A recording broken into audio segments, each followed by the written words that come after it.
Welcome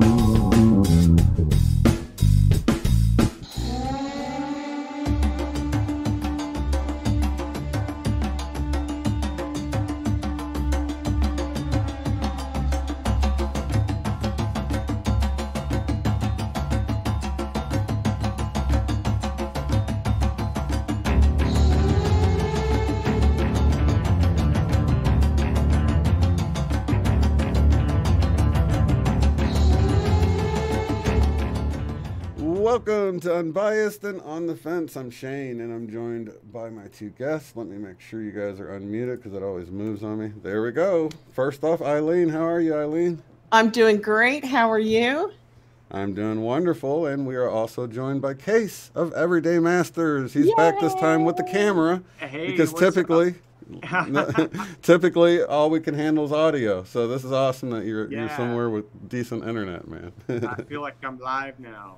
Yeah. But you got to tell everybody that story because I've been on internet dial-up since 1997. And Case, somehow you managed to probably find the only house in America that didn't have internet service, right? It's been a practical joke in my family for like 4 years now, how pissed off Dad gets with dial-up internet. And so as soon as we moved to this place, they had never had cable. They've never had internet here. And so the guy came out to install the internet, and he said, "Ooh, you don't have the box that's supposed to be across your street. It's going to be about 7 weeks." And I was just like, I can't take this anymore. This is, and so I made a couple very nice phone calls, and I got it shortened to like 2 weeks. So did you? See, I think everybody here knows you from Everyday Masters channel, but if there's a few who haven't seen you, you've been living in paradise for years without internet, right? Yeah. Well, I had internet. I guess they call it internet, but it was. I would literally stream movies at 28K, so it would take me about 9 hours to download a movie for I remember those days. That was decades ago. Yeah. And you were in Mexico, right? A beautiful part of Mexico on the coast somewhere? Yeah, in the Yucatan. Yeah. I missed that place. Was that on the Gulf Coast or on the Pacific side? Yeah, Gulf Coast. Yeah, it was spectacular. I wonder if you'll go back. You never know. I don't know if we do go back. I think we're going to go back to the mountain. There's this place called San Miguel de Allende, and it's like this really kind of European kind of town with a good mix of people from around the world, and it's got really good weather because we did kind of get sick of the 95-degree weather with the humidity. After a while, you're just like, okay. I'm in it. I'm really close to the Everglades here, and I'm still in America, but it's like often we have 100% humidity. You walk outside and you're dripping wet like you've just had a shower. Yeah. Or you take a shower, and then you get out of the shower and have another one. I don't mind it though. I grew up in Trinidad and Egypt, and Egypt was dry heat, like Phoenix in America, 140 degrees, and then Trinidad is that hot, wet heat, like Galveston, Texas, or something like that. So I'm kind of used to all of it. Shane, do you want to do an introduction to Case? The man who needs no introduction. Basically, but we probably should anyway. Yeah, so why don't I let you do that, Case? Because you got your website going on. We don't need an introduction. All right, well, I want to do a mini one anyway. Okay. Because I bumped into Case from Moneybags many years ago. I think it was like 2 years ago now. And he just got on his channel because I was newly Mandela affected, and I found Shane. And Shane was like a lifeblood to me because it was positive Mandela effect messages instead of demons are doing it, Satan's doing it, etc. And Moneybags gets on and he's like, guys, you got to go to this guy's channel. It's so cool. I really resonate with what he's saying. So I clicked the link there, and I think you had like 1,000 subs that day, maybe less. And here's this guy, really cool dude, walking down the beach, has a baseball cap on, and he's just talking to his phone. And what he's talking about is reconnecting not only to your higher self and to each other, but like reconnecting to source energy. And I was like floored. I was like, wow, this is super cool. Sub. And then like the next video came out and you had like 15,000 subs. Like that. Yeah. Remember? I remember I was at like, I don't know, a dozen videos or something. And I was like, I wonder how many videos Case has. And he had like 4 and like twice as many subs. I'm like, wait a minute, 4? How the heck did he do it? But they were great videos. I It started off it wasn't fast, good content. It was, and then it slowed down. So I feel like I've earned my subs now. Okay, because you said, beginning, whoa, it was just I'm like, not so what's going sure. on here? Yeah. no, Yeah, but we know so- why. We know exactly why. And you get it all the time. I was led to your video, some kind of That's strange exactly coincidence. right. And Exactly that's right. why I tell people, don't even worry about having to use the YouTube algorithms to get No. your video out there. No. We have help. It gets Yep. out there somehow. Absolutely. You know? Absolutely. We do. And some of the favorite things that you talk about for me is that you don't really need psychic protection if your frequency is correct, if you're vibrating with love, if you're vibrating with forgiveness. If you can maintain that love and forgiveness, you are protected. And I totally agree with that.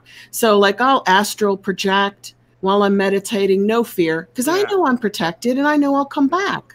Well, see, that's the key. I mean, if you believe you need protection, then you do. Right. I mean, but if you realize that, if your frequency's high, how can something at a lower frequency affect you? It can't. You would have to come.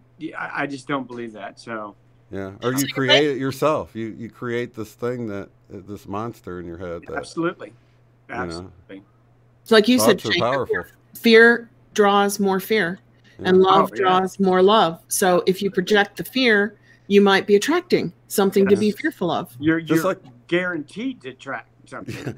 Just like you say all the time, Case, it's like we're doing it all the time, and we just want to learn to do it properly because we're Yes. doing it. You're creating either this bad reality that you perceive where everybody's out to get you, this whole victim thing, or you're creating something completely different. Yep. That can all exist, but it doesn't even have to be part of your world, you know? Yeah, it does not. It does not. Speaking of which, Cynthia Sue Larson did a video this week. I don't know if you guys caught it, where she briefly talks about Edinburgh scientists who are doing thought experiments. Now, we here in this community do thought experiments every day. We're Yeah. constantly thinking about how things could be, right? And they're trying to prove, because they're quantum physicists, that we each create our own version of reality. So we're all in this soup together, but none of us share the exact same reality. And if they get there, that would be super cool because it would be vindicating all of the things that we've been saying all along. I'm done waiting on science. You know what I mean? Like, Yeah. good for them. I hope they finally make it, because that's what's happening. That is how we create our world. So I wish them the best. I hope that they validate what we already know.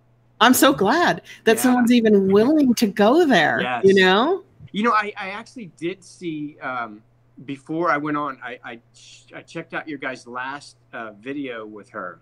Mhm. And man, I just love what she was saying about how the quantum mindset is seeping into all of science, and it's just like they don't know how to handle it. And I just think that's awesome because Yeah. Don't you guys feel like science focused on the atom and matter for hundreds of years, so much so that they totally forgot about consciousness and the role that consciousness plays in creating the atom, the matter? Yeah. I think they'll catch up fast. I think they'll just. I think it's almost like anything, you know. As soon as a certain idea or concept is understood by a few, then it just takes off and takes off and takes off. I think our kids are going to grow up in 10 years. Science progressed so slowly. I think it actually progressed one death at a time. But now it seems like people are more willing to, because, you know, if you're a scientist and you've believed something and to go against that, it kind of goes against everything that you've been doing. So you you don't want to lean into that, but I think it's going to start happening fast. Isn't that the heart of science? It's almost sad when you see how, that just that heart of being a scientist and really trying to seek out true answers of things like that. And then you hit the same roadblock that you would run into with religion or politics, right? And it's like, wait a minute, don't you guys, aren't you really, that's what we're after, is the truth here. Why is there anomalous items that we'll just take them and set them on the shelf because they don't fit with the narrative? Exactly. And like studying paranormal officially and scientifically, it's like what they're doing goes against science. Science is supposed to explore the new. You're supposed to move the boundaries out. But because they'll put you down and you won't get published and nobody will give you any money, they don't push the boundaries anymore. So they're not really doing science. No, that's not science. Yeah. And that's that heart that gets people into it to begin with. But I think what you're saying is true, though, because once a lot of this stuff that, you can look to something more metaphysical for an answer and it fits, and that's not too fringe anymore, that's going to open them up to it's going to be this huge snowball effect. We're like, well, hey, if it works for this, why don't we look at it with this, and then all of a sudden they start getting answers for this stuff that's been there all along, but just too far out there. Mainstream. And people don't want to come across, they don't want everybody else to think they're crazy, and so they stay in their little box. Except for us. Our community, we're openly crazy. We're like, yep, tick that box a long time ago. So maybe we, not being too much of a braggart in our whole community, maybe we're pushing science to go a little bit further because we're willing to risk it, right? Why shouldn't they? We're connected to the whole, so every little advancement we make, we're advancing the whole. We're advancing the whole. At least that's what I believe. Consciousness. So, Case, do you believe that consciousness? I know you believe in an individual soul, based on what I've heard from your videos. But do you believe, how far is that individual soul truly autonomous compared to the collective we, the collective humanity, where we share this subconscious ability to create matter? Well, I think we're co-creating this experience with everybody, but then I think we're absolutely creating our own individual interpretation and how we experience our reality. So what was your question again? That's it. It's both. Yes, we are both. We are both the whole. So there is a shared collective consciousness that could be creating the Mandela effect and other things, or helping it along, if not creating it.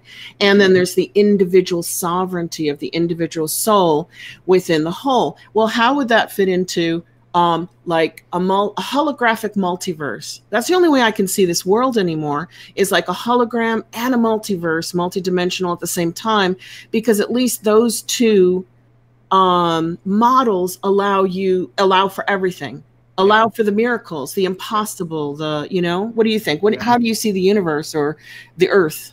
Well, I think that, in my opinion, it's clearly a holographic simulation, but it's consciousness.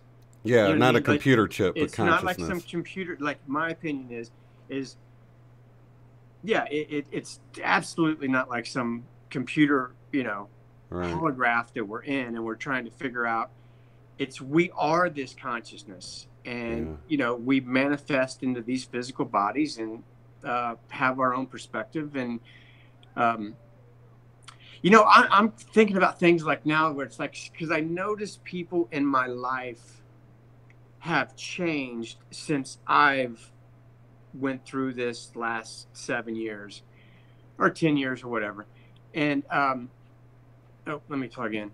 And so when I see the changes in these people, hold on, what happened? That's all right. I got you still, but we got a picture of you. Am I back now? So, did I hit something? You might have hit the camera button. Oh, it's on the screen. Yeah. Yeah. What do I do?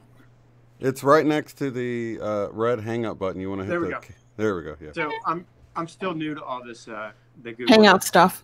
Oh yeah, I should have warned you. Hangouts it's like it uses more than you can charge, so still, the clock might still be ticking on your battery. Just warning you. So what was I talking about? Oh, okay. Your family changed when you changed. You're like, oh, yeah, I noticed this. I was changing. Everybody around me, your family were changing. So I just noticed that certain relationships I had changed. And so I was thinking,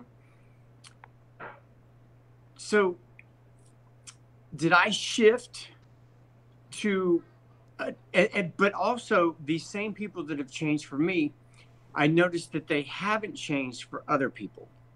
So I'm thinking either I am creating the best possible version of them as I'm communicating with them, or did I shift to a reality where they are a different person? You know what I mean? Like everything is so. Yeah. But is it always better though? Does it always seem like the version of the person is better, or always? Okay. Yeah, always. Some people say, being Mandela affected, that their family or friends are a worse version because they don't accept the Mandela effect and think they're crazy. They're like, oh, you're crazy. Stop talking about that stuff. And so they interpret the people around them as being not as loving as they were before they became affected. Yeah. Right, but from their point of view, they think we've lost it or that we're crazy. Yeah. Like, wow, stay away from that crazy guy. He's thinking reality is shifting. Yeah. You know what I mean? True. Yeah. So I mean, I've seen the changes, but you know, I don't know. I'm like, I've changed quite a bit, so it could have just been all me because I've looked at the same thing you're talking about. You know, where people seem different, and I'm like, well, I for sure seem different to them. How much of it is it just me? You know, and I don't know. Okay, here's a question for both of you guys. There is a theory that you all know that everything that's outside is inside of you. So everything out there is completely up to you. How you respond to it creates how it acts. In other words, your reaction comes first, and that's how people act. They act based on how you expect them to react. Then there's like the Greg Braden version where it's like, okay, it's 70% you, it's 20% other people around you, and what am I up to? 70, 80, 90. It's 10% dumb luck, fate. Like there's this element out there that you cannot control that will occasionally like hit you, and you'll go, wait a minute, I didn't manifest that. What do you guys think of that? I don't know. All I know is that every single person that I meet, and not online, you know what I mean? Not like behind the keyboard, but every person I meet in my life is friendly and helpful. And I mean, I haven't met anybody that's been rude to me in so long. So I don't know. I think it's us. I think it's all us. I mean, obviously it can be all us, but man, it sure, to me, it kind of feels like we are all individually creating our worlds. And yeah, I don't know. But Shane and I used to joke about that, didn't we? I'm like, you're a figment of my imagination, Shane. And he'd go, no, you're a figment of my imagination.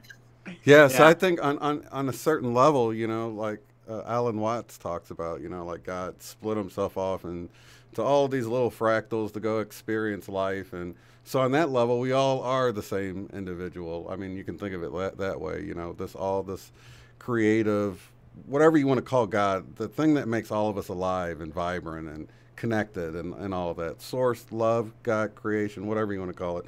But I think on that level, we're all the same. But, you know, we are living out our individual realities, and we're creating it as we go. And I think, you know, with the Mandela effect, the way that we'll have dual memories of things, I think we can either tap into that consensus reality of how things should be or how they appear to always have been. And then we've got our own individual, you know, what we remember. They're actually a part of our individual reality. So that's why we'll have dual memories at times. So I think there is this sort of tuning into one or the other or both, and it's probably always a little bit of a mixture. Yeah. You know? I don't know, though. I'm with you, though, Case. Ultimately, I have no idea. I have no idea either. I like asking questions, you know, because then I have to answer them. Yeah. Not much. Yeah, I'll keep asking the questions. So, like, I like to think of, like, if each of us is a cell in the body of God, but, like, one is in the heart and one's in the liver and one's in the lungs, if you guys bumped into each other, you probably wouldn't recognize yourself as being the same. You know, would a heart cell recognize a liver cell? Maybe not. You know, so I kind of think like we're one and individual at exactly the same time. And this gets me to trying to solve the conflicts of duality. Like, it's not a yes or no. It's a yes or a no to both things, because it could be either at all times. Right? Yeah, both. Yeah. And I have a theory now. Yeah, Cynthia and I have been like, because she's going to come on our show next month, and we've been emailing each other a little bit because she's a physicist, but she's also a motivational, what's the word? Metaphysician, right? Like all of us. I think we're all like metaphysicians. And I said, well, is it possible then that reality is a wave and a particle at the same time, and it's never condensed down to a particle? Because you know how we think here, oh, it's always in wave form of all possibilities, and then when you observe it, it goes into permanence, it goes into particle. But then, you know, here comes Shane, and it goes back into a waveform, so Shane can collapse it. And then here comes Case, and again, the same thing I collapsed a year ago is in waveform again for you, which would mean it's never a particle and it's never a wave, because it's always both. Like, always. Yeah.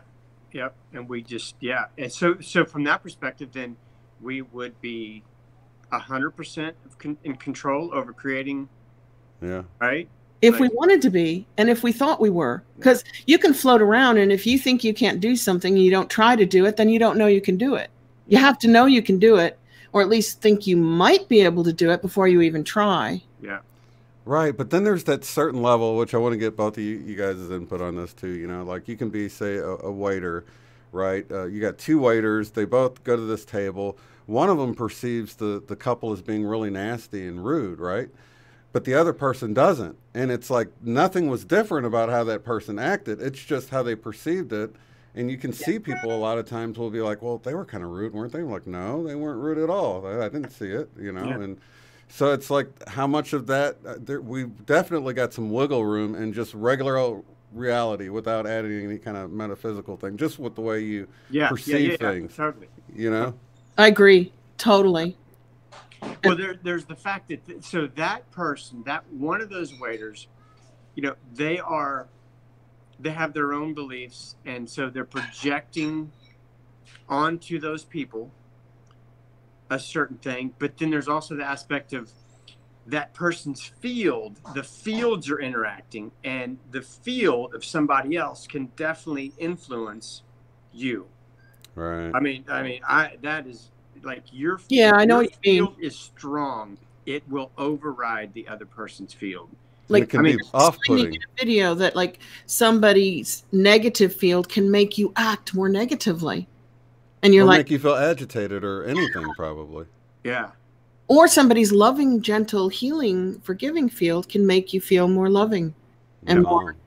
One time I went to go have a QHHT done, and I was really, really looking forward to it. And it was one of those things where, you know, like everything was like, it was so perfect. Like I went on Google Maps and it was like 33 miles away, or it was like, you know, like every single thing was like so synchronistic. And I was like, oh man, this is going to be amazing. And then, so I go to the QHHT, and, you know, I think you're supposed to talk for like an hour. Well, we talked for like 2-3 hours, and we were having such a great conversation. She's like, oh, this is going to be amazing. I'm like, oh, I can't wait. And then it didn't work. Like nothing happened. Like literally nothing happened. And so as I was driving home, I was so confused. I kept thinking, I was just confused. I was just completely confused. And so as I drove home, I had to get something to drink. So I stopped off at the gas station, and I went in and got a green tea, and I went up, and I know this green tea costs $1.03. You know, it's Arizona green tea. You know what I mean? Right. And so I bought like 1,000 of those. So I know how much it costs. So I went up to the lady, and I'm in a state of confusion. And so I give her $1, and I reach in my pocket, and there's 2 pennies. So I pull out the 2 pennies, and I look in the change drawer, and there's a bunch of pennies. So I just grab 1 penny, and so I give her $1.03, and she goes, "It'll be $1.03." And so I give her $1.03, and she just starts looking at the money, and I'm going, what's she doing? And then so she reaches in the penny drawer and takes out of the change thing and picks up another penny. And I'm going, what is going? It's $1.03. There's $1.03 right there. And then so she takes it, and I'm watching her, and her eyes are kind of weird. And she takes it and she puts it in, and then she stops, and then she pulls out a penny and she gives me the penny back. And I'm going, what is going on? And you put it back in the little drawer for people who need pennies, right? But I was like, you're a cashier, and it's $1.03, and I gave you $1.03, and you're acting like. And I was thinking, wait a second, I'm in such a state of confusion in my own field. You're interfering with hers. I overrode her field, and she couldn't even count a penny. Couldn't even count change. And I was like, wow, wow, something happened there. You know what I mean? I do have a theory on that, but it's only my personal theory. Yeah, let's hear it. I'm taking BQH, but I haven't finished the course because I'm doing this Lynn McTaggart masterclass with my sister. Hello, Healthy Aging, who changed her name to Tips from an Old Lady. And now her name in the chat is Tips from an Old Lady Healthy Aging. And everybody just calls her Old Lady. They're like, yeah, old lady. Great advice, old lady. So anyway, and hi to April for last night as well. I'll email you tomorrow about all that stuff. Okay, so my theory is, after having read 6 books from Dolores Cannon and being a somnambulist myself and having been regressed by the Edgar Cayce Foundation and taking BQH and being open to all of this, I think maybe the normal, regular QHT that Dolores created, I think it goes to the subconscious mind of the individual or the collective subconscious. And I think occasionally it hits the superconscious mind, but not all the time. And occasionally the collective superconsciousness. And Case, if your energy and your frequency is running at this level with all that reconnective energy work you do, which we have to talk about here, because I know people in our community would love to join in with your group reconnections. You could have gone into that at too high of a level to access something through QHT, which is trying to hit your subconscious mind. The mind that is awake but asleep. You don't know it's there, but it's awake. But if you're operating from a superconscious mind, you've put your subconscious to bed. You've gone, okay, enough of you. Go to sleep now. Don't need you. So it could have been a mix mash of frequencies, basically. I was super confused. For 2 or 3 days, I was really confused. I was just bummed out, too, because I really wanted to speak with my higher self. Well, I'm going to offer you this. As soon as I finish my BQH, I want to experiment on you. Do it. I want to see if I can actually get to the level that you want to reach, that you you're there, you're talking to your higher self all the time, but maybe it has a slightly different personality, you know? Who knows what's going to come through?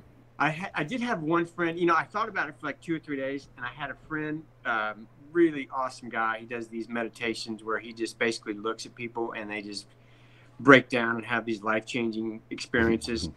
And I went in and he's like, hey man, how'd it go? And I was like, oh dude, not well, because it didn't work at all. And he's like, what do you mean? I go, I didn't do anything. He's like, well, of course you're not going to do anything. And I was like, what are you talking about? He goes, because you are your higher self. And I was like, even if that's bullshit, I'm going to take that. You're going to take that as an answer. About it anymore. So yeah, I just left it at that. Well, the Theosophists, right? Madame Blavatsky and Alice Bailey and Rudolf Steiner. So if you read their stuff, they're trying to get people to start to connect to their soul so that their soul runs the show here. And your reconnections have already done that for you. You're already in contact with your soul all the time. Actually, almost everybody in our community here, they are too. You can tell by how they are and who they are that they're basically in touch with their higher selves, 90% of the time at least. Yeah, that's a good number. That's a good number. It allows for 10% while you're driving, and you can swear at other drivers, right? It's funny though, because sometimes recently, I've lost the ability to do simple things like cook. And like I don't know. It's really weird. It's like, yeah, I don't know. It's like my mind is so in a different place that yeah, I'm just like, I burn my kids' toast like every morning. Every morning I burn their toast. Because it takes being present with the toaster so Yeah. that you get it off at the right time. Present with the toaster. I guess that's it. I just don't So, want to be I present. missed the love stream last night and I listened to it all day today. And Shane, I feel like I should have been there, but I was in a salt cave, a Himalayan salt cave, meditating with a dozen other people for this world higher frequency, raising the vibration of the entire planet, because it was new moon last night. Yeah. And I go out of there and she makes us drink peppermint water and do everything to come back and just be grounded. And I'm tootling along, driving my car. And one of these times I just stopped at a light with my lights on my car. And the guy just proceeded to bump right into me. And I'm like, why did you do that? I got out of the car. I'm like, why did you do that? You just bumped into me for no reason. And he's going, I didn't see you. You weren't there. I have no idea where you came from. So apparently I get so zoned out with the crystal bowls in the salt cave with 12 people oming with me and getting me there, that when I get in my car, I can make the whole car disappear for people. That's cool. Isn't that crazy? Yeah, Phasing in and out. awesome. Yeah, phasing in and out. That's wild. I don't recommend it though. It's really annoying. Somebody just drives right into you for no reason, you know? It's great for photobombing though, right? Just pop in. So yeah. Oh, tell us a little bit about your reconnection. So I'm doing, what's it called? It's not the advanced reconnections. It is I'm doing more reconnections than I've done with you before. I want to see you in person. Is it the 8? The personal reconnection? I want to do a personal one, but I can't get to New York at the moment. But someday I'll see you in person. And then I did the group ones. Someday I might just let go of that limited idea and start doing them through Skype. But I know. then, I know. It'd just be so cool to see your molecular makeup as well, to see you in your atoms, you know? I mean, that's the reason I don't do it right now, is because there is something about being with that person.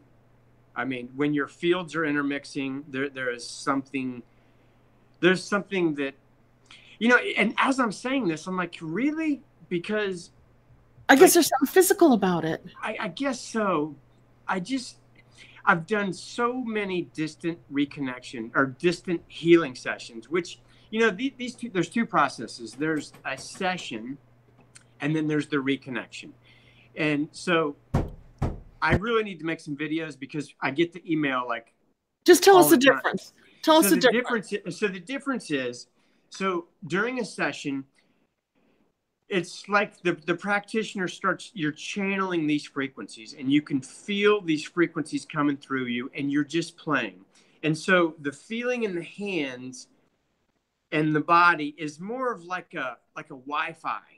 And so you're like flooding the room. And so anybody that would be in that room or anybody that would be close to you would be attuning to these frequencies.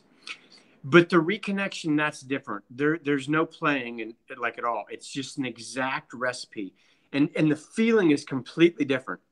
So it goes from like this kind of like broad Wi-Fi kind of feeling to like a focused beam of like, you can feel that beam.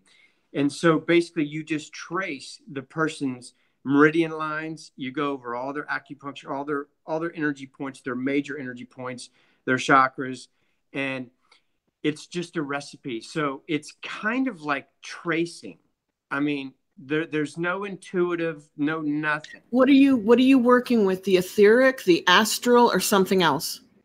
What energy of that person who's on the table are you working with? Do you know?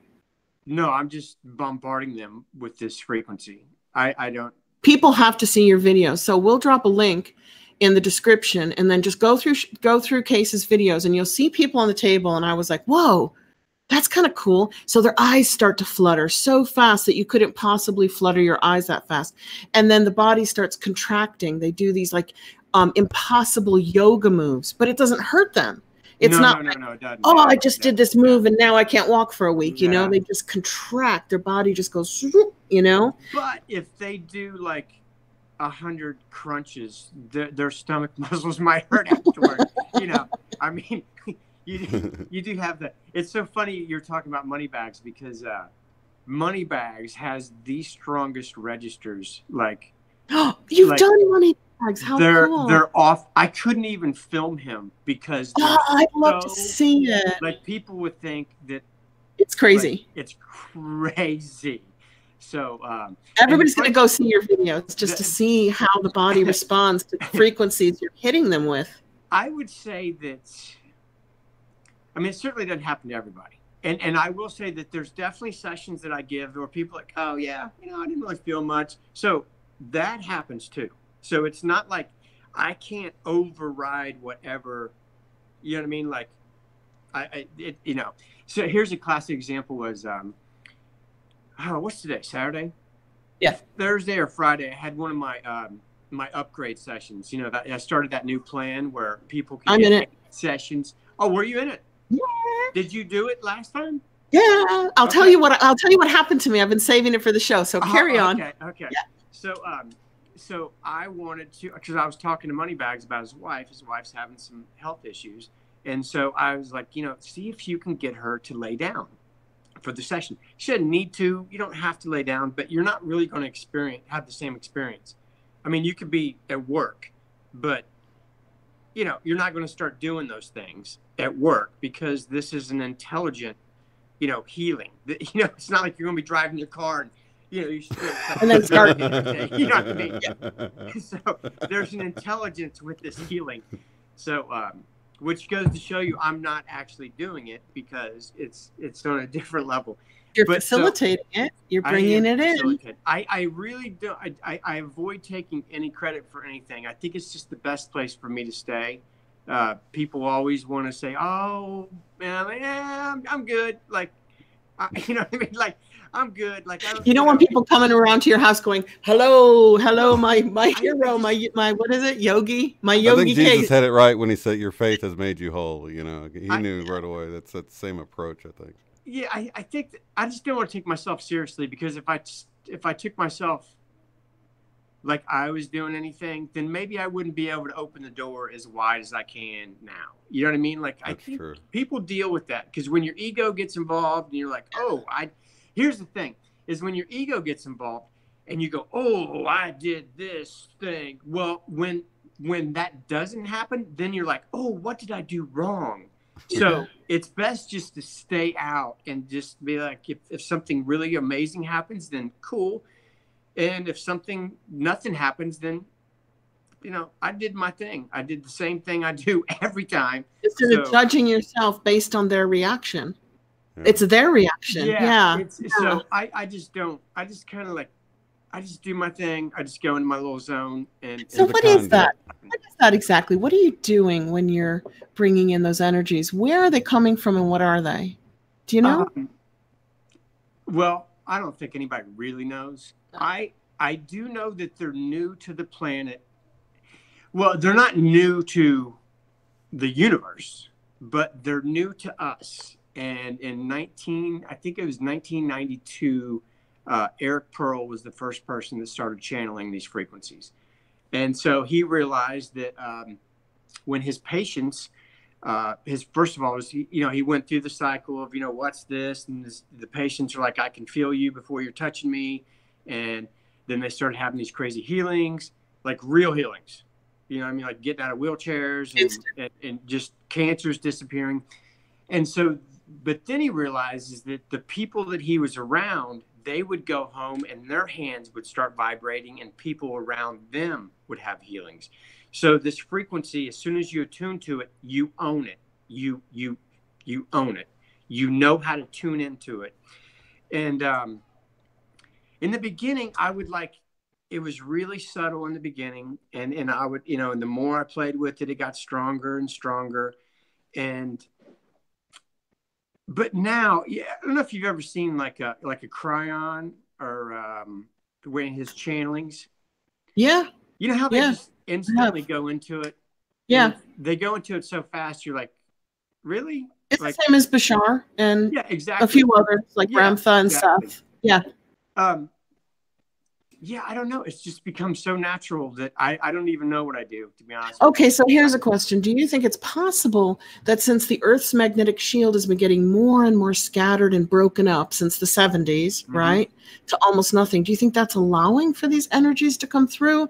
Or they're totally consciousness? They have nothing to do with physicality of cosmic waves hitting us, gamma waves hitting us? No, I think that clearly has an effect on us, but that without a doubt, I believe. Human resonance, all that stuff.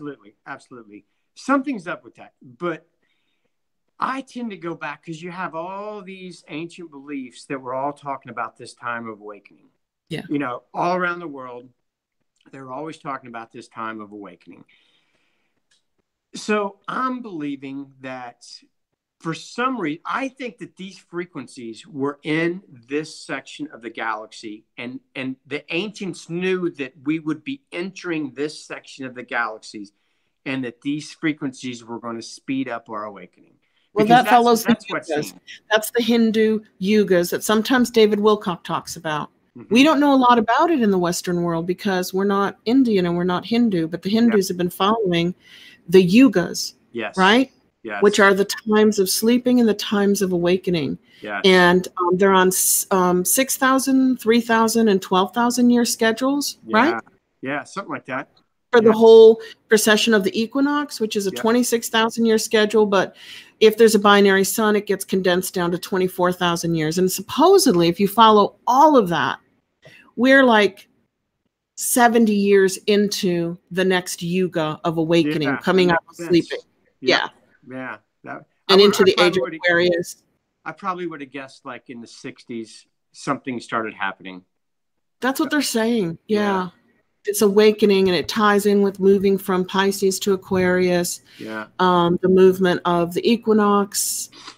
Planets getting hotter. Planets getting brighter. Now people are telling me they're getting closer. You read those stories of, the moon is in our atmosphere. Really? Really? Yeah. The moon is now in our atmosphere suddenly? I haven't read that. Yeah, look it up. You're going to be amazed. That's a new one on me. Me too. And it's out there. And I'm like, okay. So now I don't believe anything and I believe everything. So anything is possible and nothing is real. I'm good. I do notice, and I just was talking to my wife about this. I do remember like these Eskimos that I remember reading this report in like 2012 where these Eskimos were saying the sun doesn't set where it used to set. I mean, like for generation after generation after generation, this is it, this is where it stopped and this is where it started receding. It's in a different place. And I believe that I have never seen the moon have the crescent where it looks like a smile until the Cheshire Cat moon. Yeah, where it's just the smile instead of on the sides, it's now on the bottom. Yeah, that's a big change for me. Those are observations, but one thing that I was talking to my wife about was my whole life, for some reason, I have been incredible with directions. Like I always knew what way I was facing. If somebody said when I was driving, I always knew even if I had to take a detour, I knew where I was going. I don't know what's happened. I am just clueless. Like I never know which direction I'm at. And I was thinking about like all these whales that are beaching themselves. Yeah. Like, swans and bees and anything on a migratory path is all messed up now. I feel like I've lost that ability to know where I'm at. When do you feel like that started for you, Case? Because I've noticed that probably the last couple of years it's gotten worse. I couldn't pinpoint it, but I know that it's completely opposite to the way I was. But it's new to you, right? We're talking a year or two or even months? Or yeah.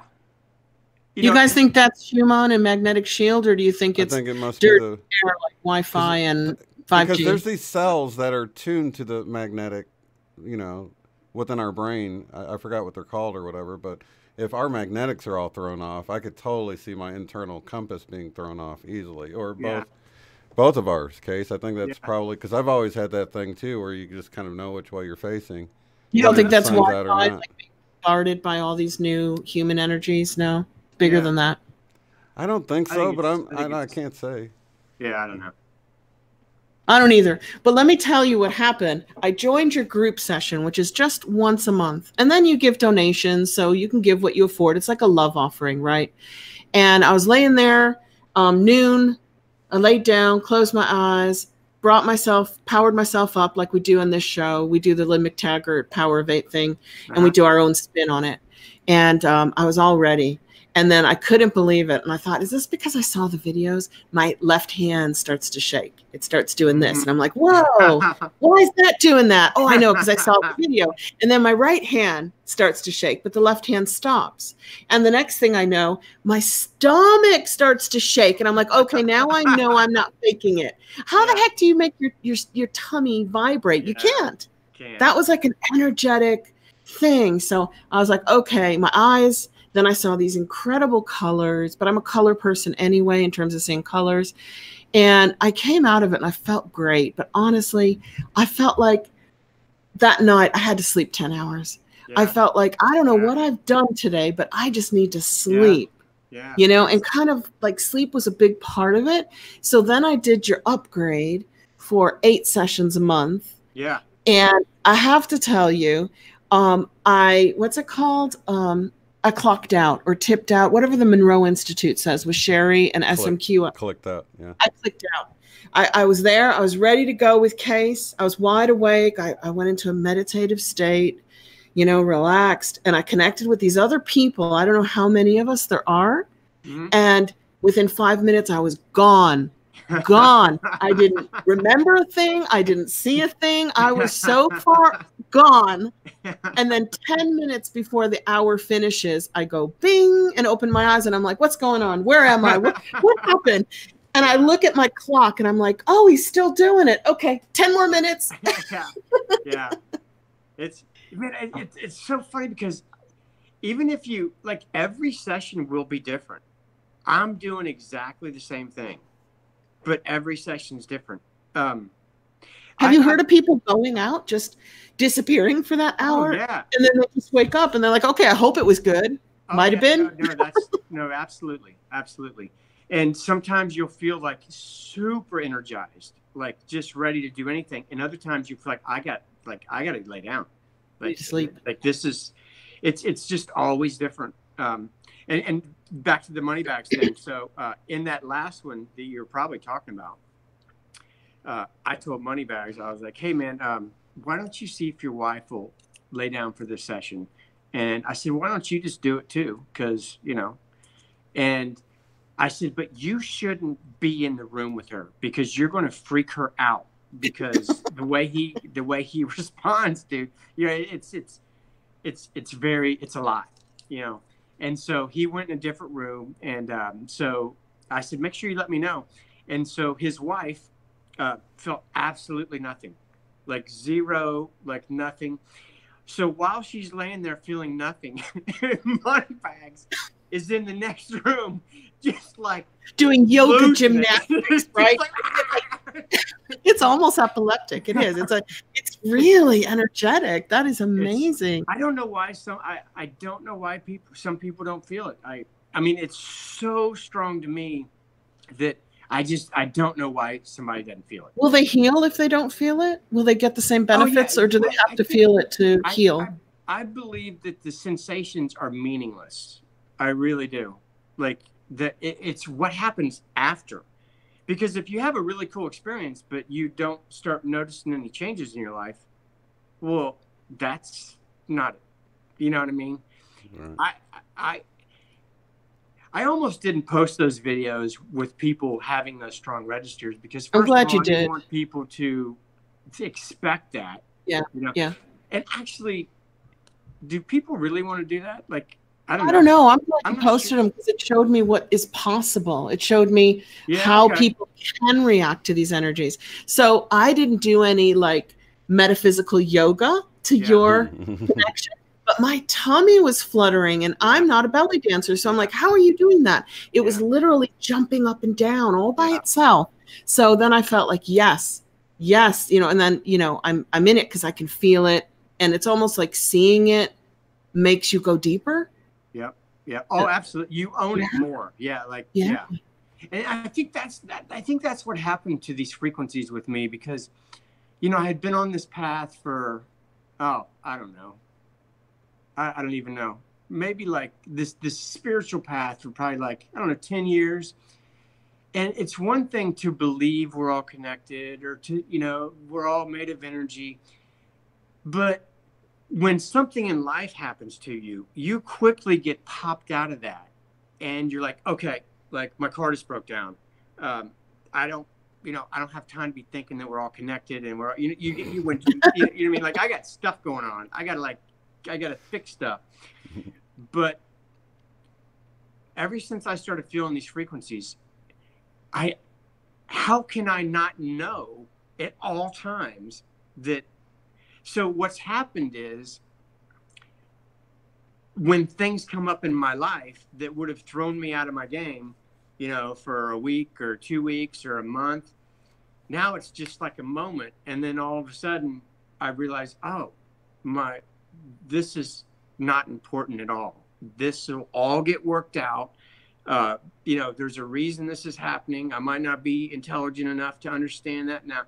This ease came into my life that is priceless. And I don't know. And there was I think also when this happened to me, I just let go of the reins of controlling my life. And I always followed my instinct, but I started really following my instinct. And man, there's something to letting go and just trusting yourself. It's liberating.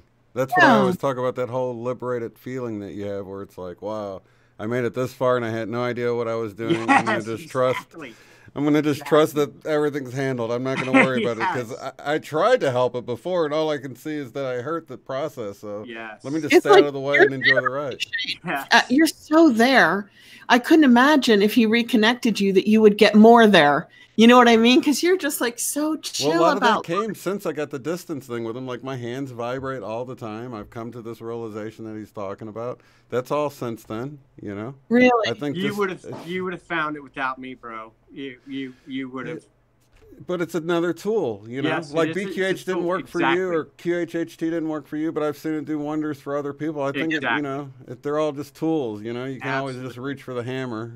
Yeah. The effect you have on people, Shane, is very contagious. To be relaxed and comfortable and accepting and peaceful and forgiving and loving. You have that. I have Case to thank for that, man. Well, Before he was my person with the Mandela effect that made me think, wait a minute, this is a cool thing? What's going on? So, this is okay. This is okay. I paid it forward from Case, to be completely honest with you. Yeah. Dude, the first video I saw of yours, I just knew you. I just knew I loved you right off the bat from the first minute. And I love meeting my family from the stars. It's very cool. Yes, that's what people in this community say all the time. I can't see the chat. I totally understand that. I always go back, and they're such family. Like, there's so much love in the chat room. Whether they're paying attention or not, they get their own little things going in there. And I'm like, totally. Yeah. Awesome. Just nice to be able to hang out with people and not be thought of as crazy, or to know everyone's crazy. Or everybody's crazy, yeah. Yeah. That's good. I really need this. I need to be more relaxed and more chill. I need to be more Shane, I get so many people. When I get emails, I get like real emails. I get like emails where people tell me stuff that they've never told anybody else.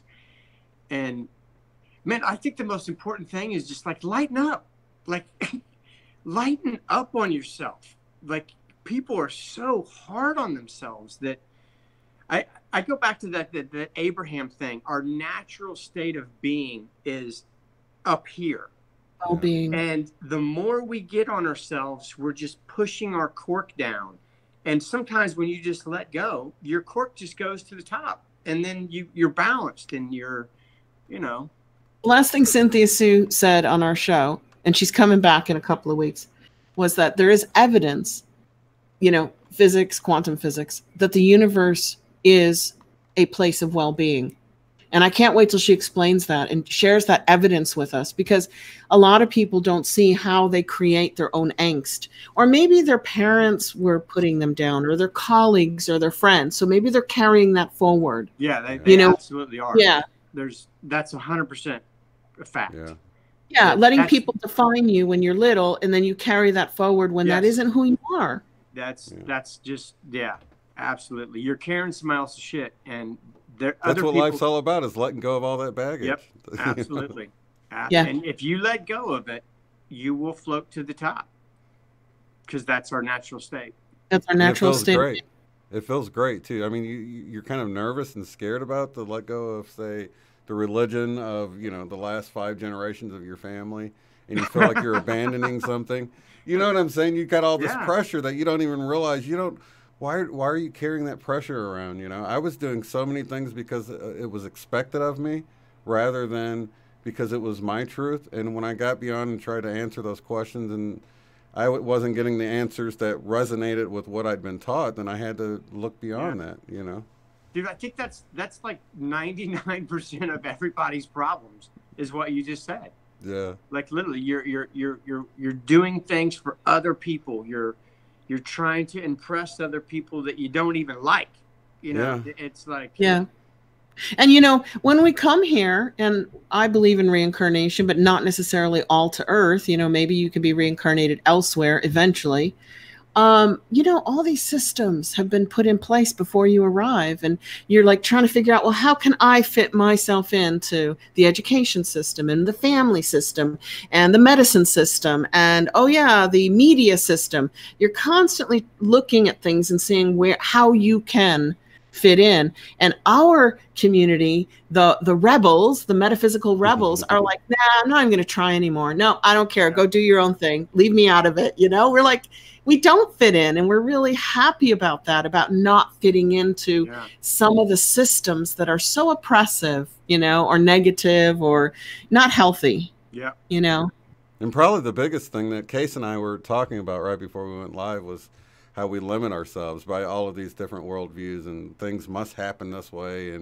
And part of the journey is just realizing that all the limitations we have to face are put on there by ourselves or from someone else, and we've just placed it on there. But those limitations are really in your mind. I mean, once you can push beyond that and realize the possibilities of anything, I mean, you can't be stopped. Yeah. You know? I don't know. It sounds like the next generation already got that pass that we didn't get. And they're like, you know, you're like, okay, you got to get up at 8. You got to get to school. Well, why? I'm like, because you have to, you know, they already get it. You know, I know. Like, I see people talking about the millennials, and I'm just like, dude, the millennials are all over it. Like, who wants to go do that? Those corporate jobs, like they're not going to. And I remember I watched a video, and it was like talking about millennials, and like, oh, they feel like they're special. And I'm like, yeah, well, we all are very special. And it's like, oh, they don't want to do that. They want to do something that means something. And I'm like, yeah, well, who doesn't? You know what I mean? I was reading that. Like, they're not willing to do prep work to earn their position. They need to sweep the floors and file and make the copies. And they're like, no, I'm not going there. I'm not doing that. It's too boring. Yeah. You know, and our generation is like, well, you have to. Yeah. I think if they chose that job, so say their excitement would be baking. Well, then, you know, you would start at the ground level at a bakery, and you would move your way up, and you would learn. But they're not doing what excites them. They're doing what will make money to buy stuff. That's not going to work anymore. Like, I hope not. Yeah, I don't think, I think that's over.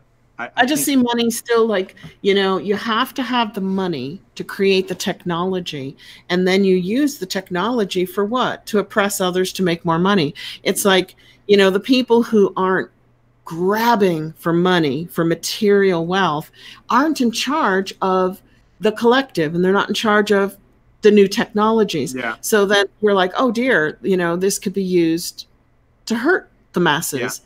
Well, of course, because the people who got the money to create it weren't exactly altruistic. before they developed Yeah. the technology. So I'm like, you know, somehow we got to flip that around so that the altruistic people are setting up governments if we need one. Yeah. Setting up medicine if we need that, or education if we need that. But they have to come from the place of altruism first, not from greed. Yeah.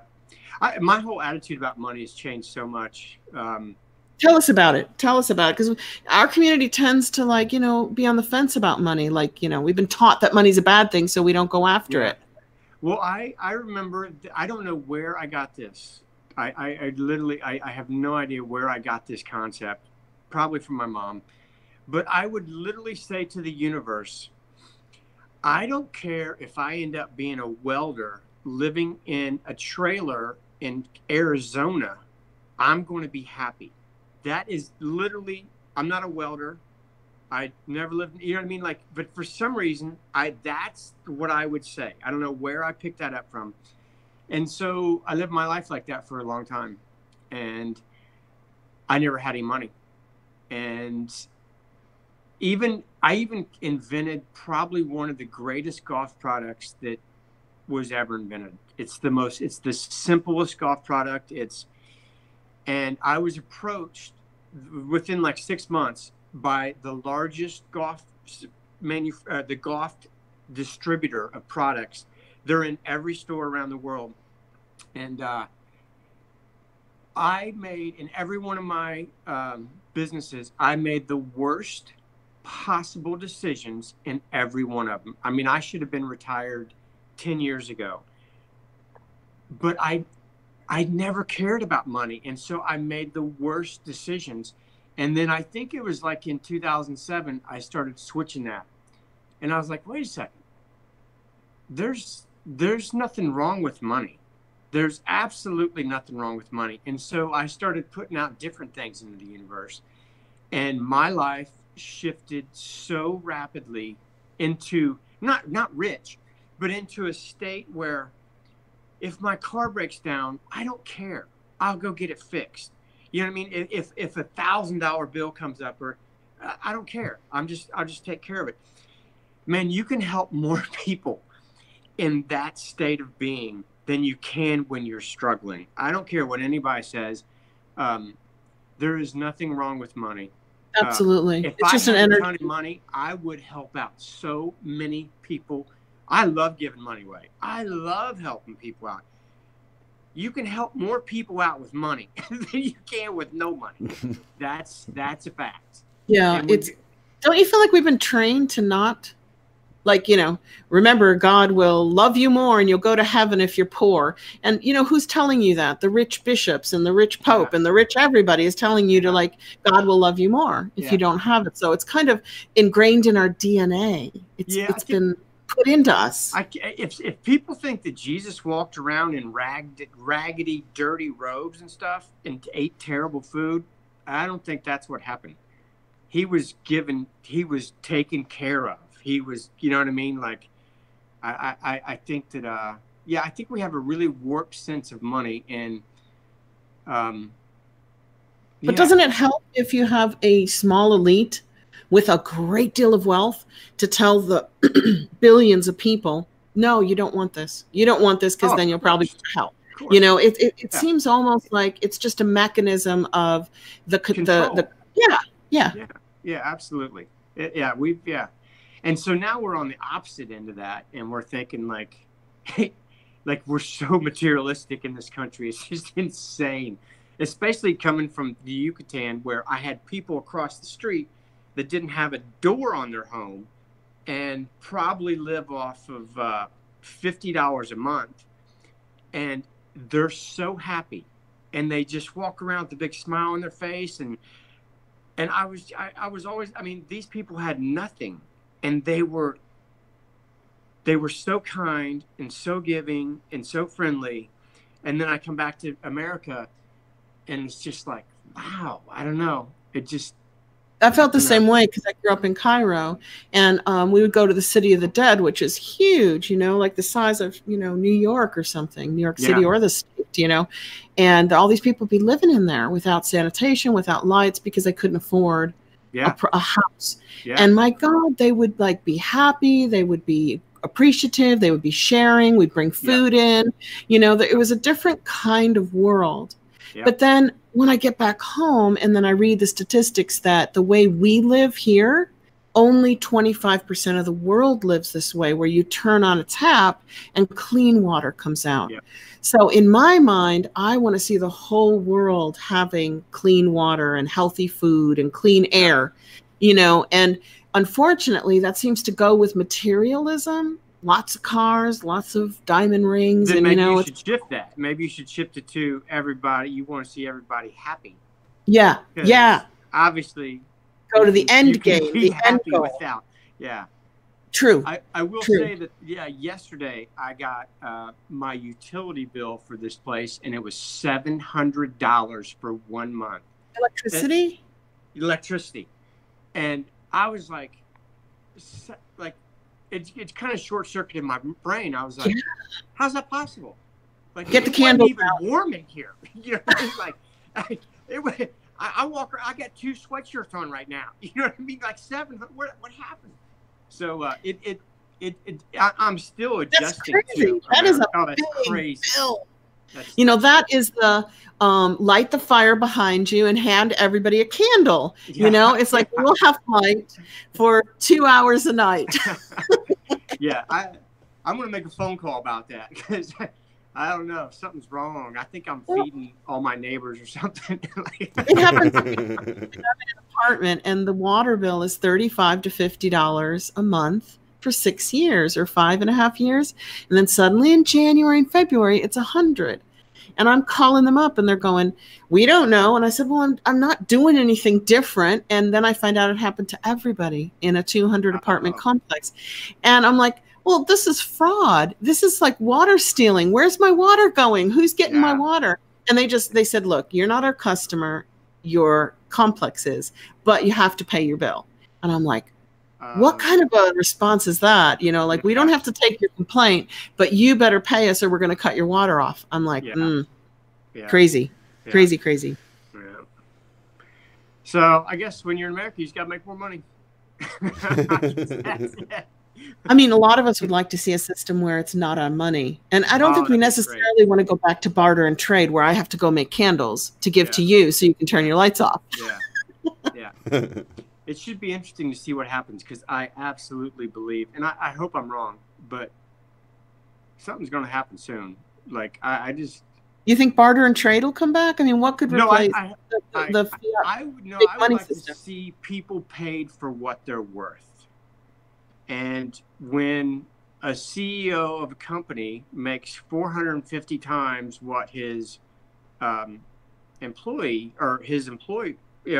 makes, I don't know. I think we're just so like my mom and dad were both teachers, and I was just reading today or yesterday an article on how you can't even live. No, you can't live being a teacher.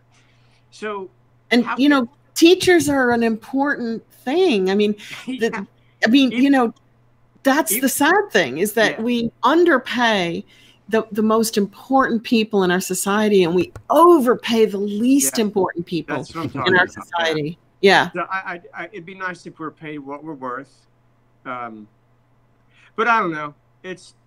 I don't know. In Europe, they're talking about this. I don't know what it's called. It's like the standard income. See, basically what they're saying is they're going to replace us all with robots. So nobody will be able to work at a cash register anymore or produce food anymore. Therefore, anybody who's left here will have to be given a standard yearly income. It'll be like, I don't know. I just can't see that working. I don't know where we're going next, but it's got to be away from greedy what do they call it? A corptocracy or something like that. We got to get away from the greed mongering.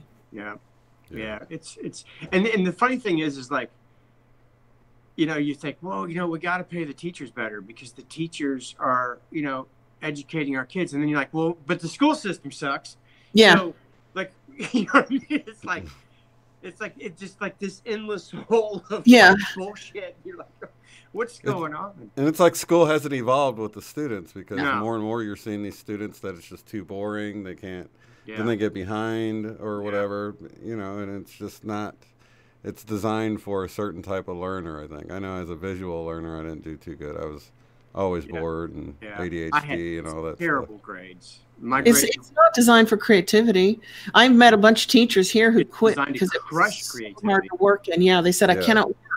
They hand you the curriculum, and then you're supposed to force that into kids' brains, and there's no creative process, so they just quit. Good teachers said, nah, I'm not doing that. I can't do that. Yeah.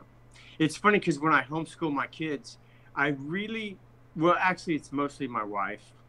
I probably do like a quarter of the homeschooling. My wife really takes over that. But I really don't know where they're at until we get around other kids, and then we do like we were in Colorado, and their kids are exactly the same age, and so my wife is homeschooling our kids, and the other kids are in the room, and they're like, "What are you guys learning?" Like so in school, you got to keep everybody at the same level. Right. You can't have somebody like 10 years ahead. Go ahead or behind. Yeah. So the smart kids probably feel bored out of their mind. And I don't know. I'm really happy we're homeschooling, but I realize that that's not an option for everybody. My sister homeschooled her boys. They did really well. I homeschooled my daughter for a year, and then she wanted to go back in to socialize. And then her senior year, she and her boyfriend took themselves out, and they still got to graduate with the class. Nice. Yeah, just the last year. And they loved homeschooling senior year. Nice. Yeah. That's and cool. all of that stuff is meaningless when you grow up. Like all that stuff. I know, but I'm at a point now going, well, what is meaningful then? And I've really gotten to the point where I love this work that we're doing and connecting on YouTube, and the book that we've written that eventually will get, I'm getting it back out to you. I swear to God. I got stalled for a month. But anyway, I just then look at my daughter, and my husband passed away when she was 6 years old. And I'm like, that's what's meaningful to me. That person in my life, and our two little rugrat puppies, and her boyfriend and her friends, that's what is meaningful to me. So now I'm getting away from the electronics a little bit more and spending more time in base reality, where the atoms are. Yeah. I've been spending a lot of time in base reality lately too. Feels good, doesn't it? Yeah. I mean, I kind of was forced to because, we moved, and I moved to this place that obviously needs way more upgrades than I anticipated. So I've just been dealing with, cleaning, ripping out carpets, and, just normal, just like stuff. And I've enjoyed it immensely, actually. I didn't know that you were a construction guy, but from your videos, you had to get into it, because this beautiful house you've got with, 15-foot windows, 20-foot windows, the great outdoors around you. It was a real pile, wasn't it, when you got in there? It was. I actually used to have I had a renovation business in New York City when I moved. I moved to New York City when I was 28 to be an artist, but I didn't realize at the time that you don't make money as an artist. So Ask Van Gogh or Van Gogh. He made plenty after he died. So I learned my skills in New York City doing that. But yeah, I enjoy renovating. I enjoy turning a place that it's very rewarding. Maybe it was important to get your hands in again and rip stuff out and build with your hands, I'm far too cerebral, I just got to sometimes bring myself back down to earth. I like cutting my grass. I like the look of it. And there's like this feeling of like, wow, it looks good. Yeah, for 2 weeks. It's done then. Doesn't last. Yeah. I'm about to have to cut mine for the first time of the season. I wasn't looking forward to it though, but hey. Is that early? Thanks for giving me a positive insight into. Is this supposed to be like a spiritual show? Where it is. This is it. This is what we do. Yeah, our spiritual chores of mowing the yard and meditating. Yeah, we talk about anything here. Anything goes. So, did we have a topic for our meditation tonight? Well, April sent us one. Thank you, April. I'm going to hold that one off for a week. And in honor of having Case here, I hope everybody goes, if you don't already know him from his videos, check out his channel, subscribe, and join in on those group reconnections and see how you feel by doing them. Let's do one right now during the meditation. Yeah? Are we going to meditate? Well, this is what's weird is like, okay, so the way Lynn McTaggart does it with the Power of 8, which brought us together, we did this book review, and then people bought the book and said, okay, we're ready. Yeah. And we've changed it. I talk them through a meditation. We don't just sit there silently holding the same thought together. But a reconnection is a real powerful energy thing. Can you do that for us now, live, without me saying anything? Oh, sure.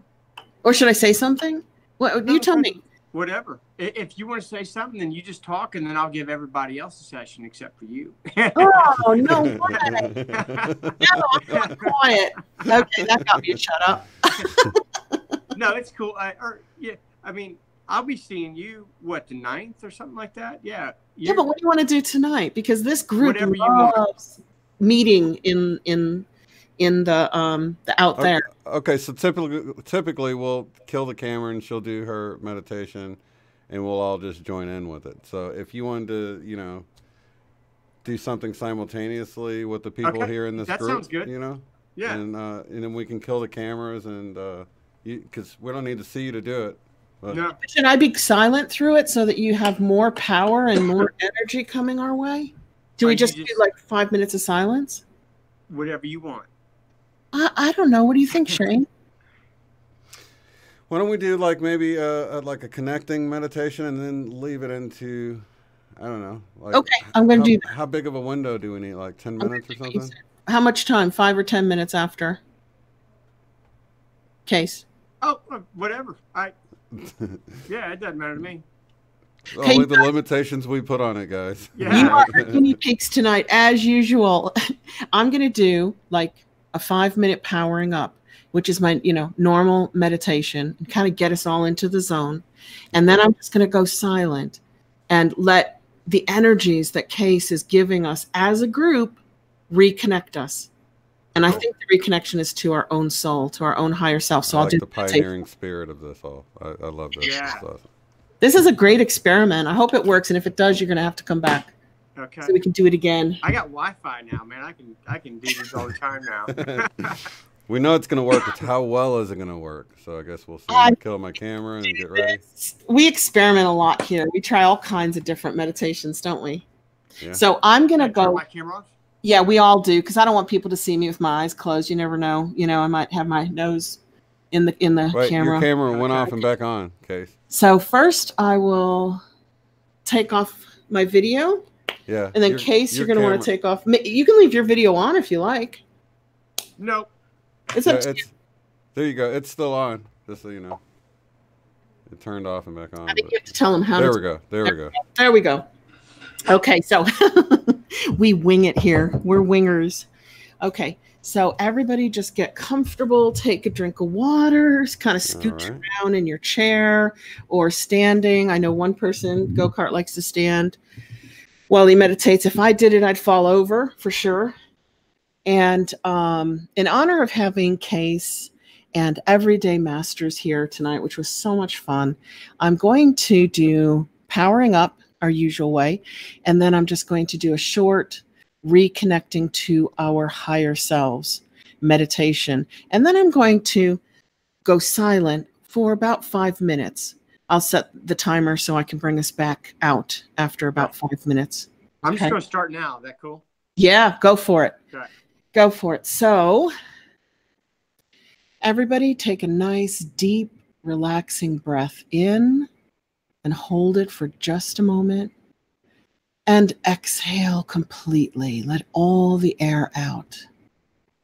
And take another deep, full breath in. Let your tummy extend. Hold it for a moment.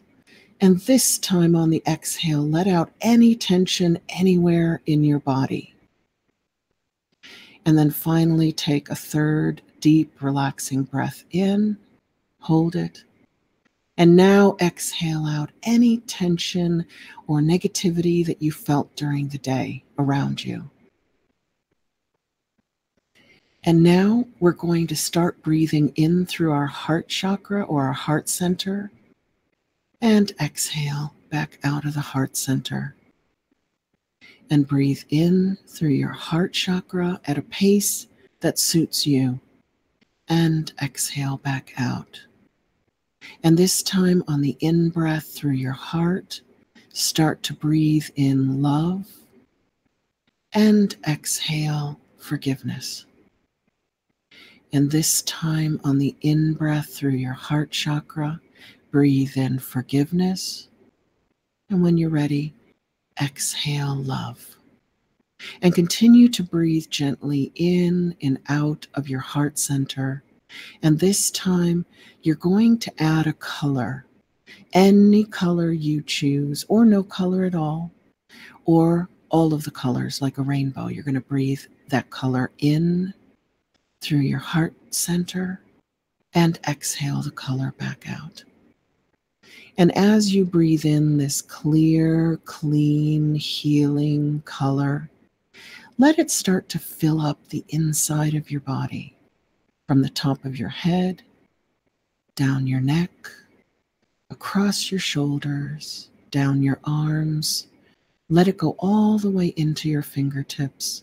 And as that color is filling you up, everything that it touches relaxes. Now it's going through your abdomen, your chest, your abdomen, your lower body, down to your thighs, down your legs.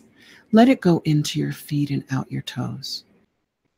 Breathing this color in and exhaling the color out. And now, as you breathe in through your heart center, this beautiful, clear, clean, healing color, let it fill a bubble of light around you. Let it go over your head, across your back, in front of your tummy. Let it go under your feet. So you are in a protective, beautiful, clear, clean, healing bubble of light of your own making. And now shoot a grounding cord down from your root chakra, which is red at the base of your spine. And let that grounding cord go down, down, down, as far as possible through all the different layers of the earth. See it going down through them all until it reaches the core, the heart, the center of the earth, where it spreads out in all directions like the roots of a tree. And now the last thing we're going to do is we're going to imagine in your mind's eye doing something that you absolutely love doing. Picture doing something that brings you complete joy, something you're doing on your own or with other people. It could be something out in nature, or it could be something in your house or at work or with your family. Just picture that. What does it look like? What does it sound like? What colors can you see? What can you hear? And most importantly of all, what does it feel like? And now we're just going to go silent for about 7 minutes.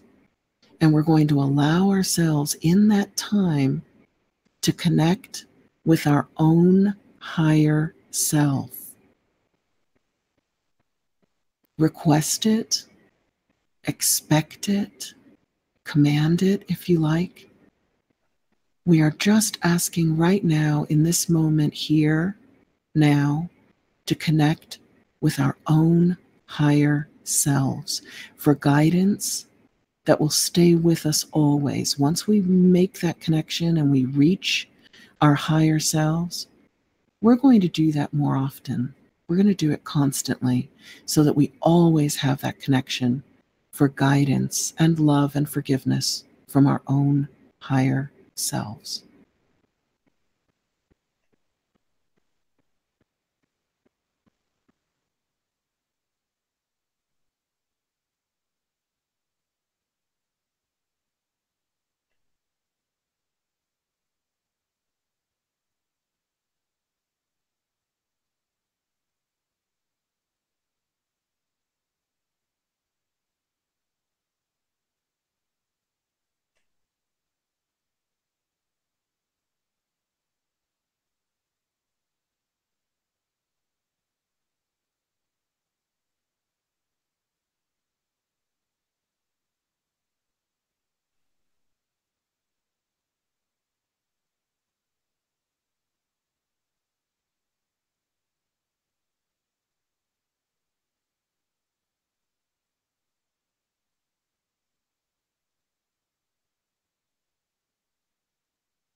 Okay, so now it's time to come back into your base reality of humanity on Earth in the 21st century. So start to wiggle around.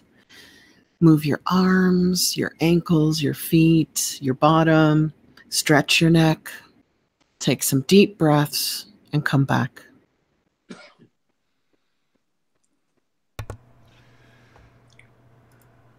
All right. And we are back. Wow. So that's cool. I've gotten the vibrating before. In fact, ever since I went through that first healing thing, I've had the vibrating, but I actually got the waves of heat that went over my hands too. I got the vibrating hands, and I got the heat. I got hot palms. Anybody else? I also got tummy jiggles, and then chest. My chest started jiggling, like the heart energy was all like buzzing, like sticking your finger in the socket.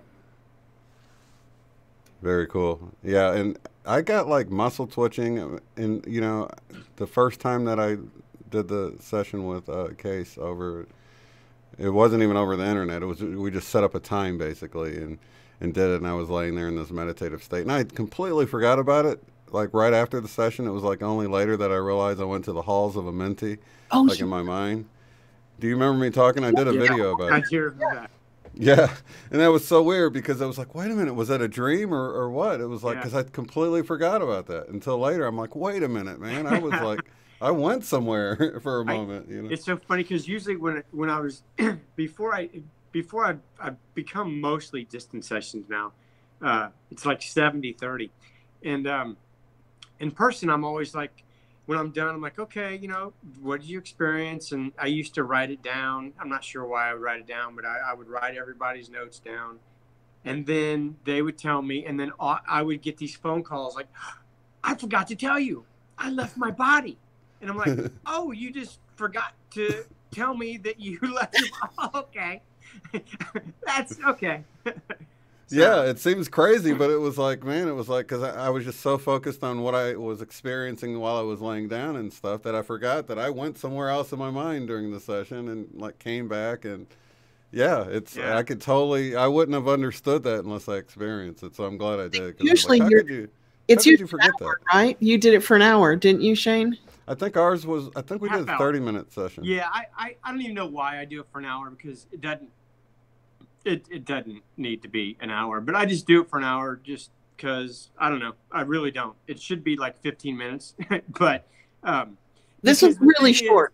This was only like 7 minutes of silence and 5 minutes of getting into a deep state. So this is probably shorter than what you're used to, right, Case? Well, usually, I mean, I'll give somebody like because I do have like a little 30-minute, we talk for 15 minutes and then I give a 15-minute session.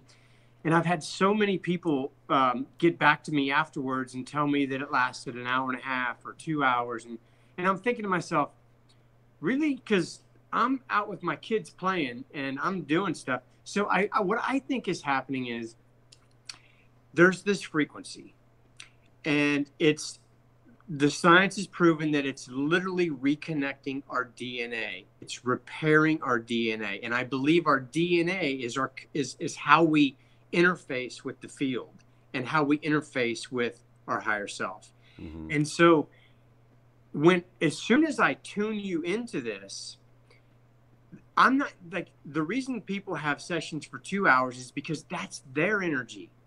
I tune them in and then they're just rocking their own thing. So it's almost like you plug in a vacuum cleaner for somebody and they go on their way and they're vacuuming, but you just plugged it in. And exactly. Yeah. Exactly. Yeah. I felt different this time. It'll feel different every time.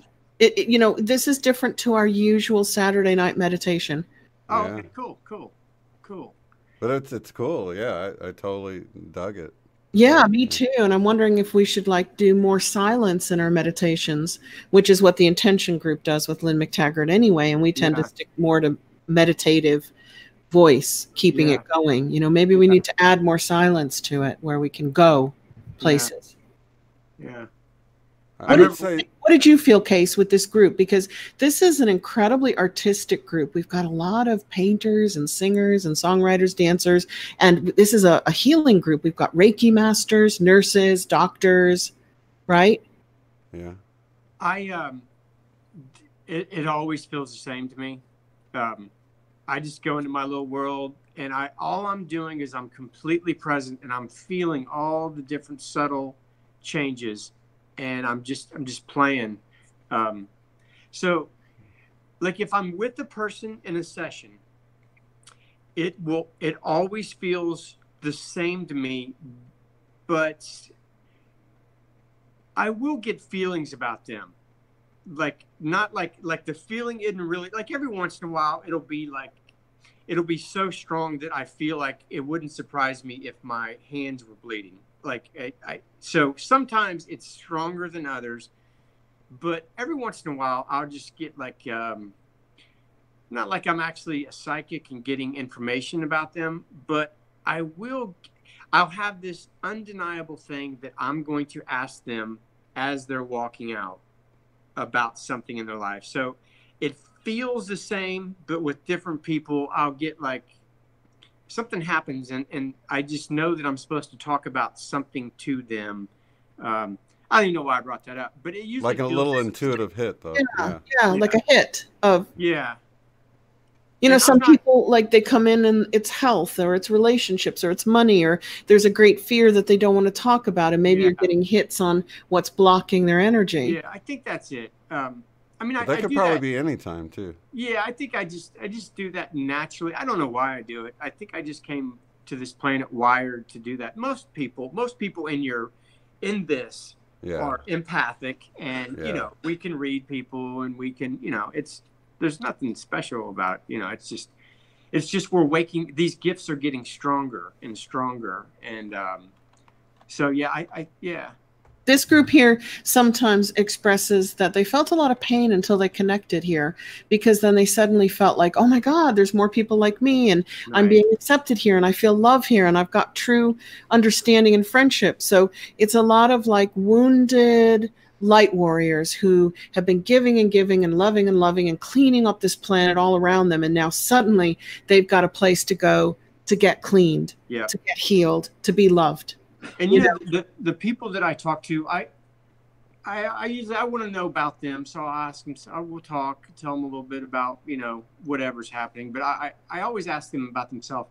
And one of the questions I always ask is, so do you have anybody you can talk to about this?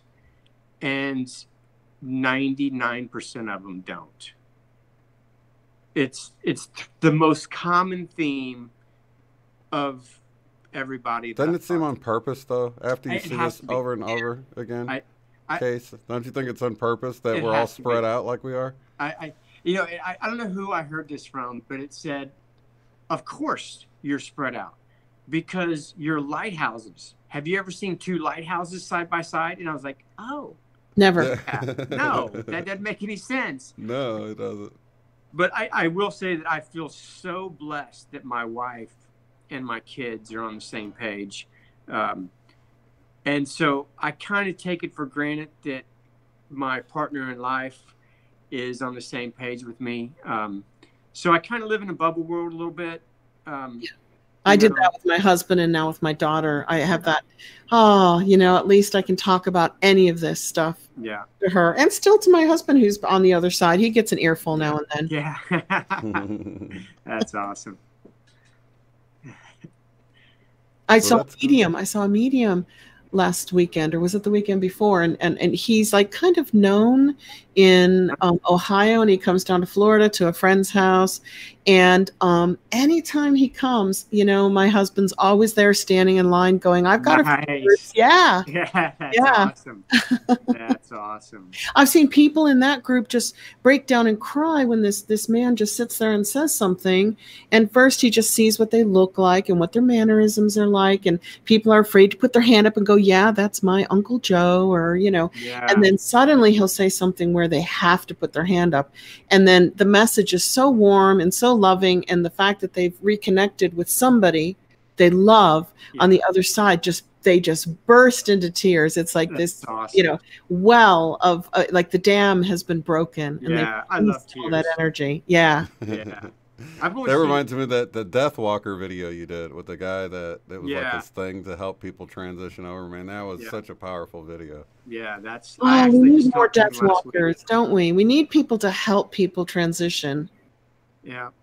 That was a cool video.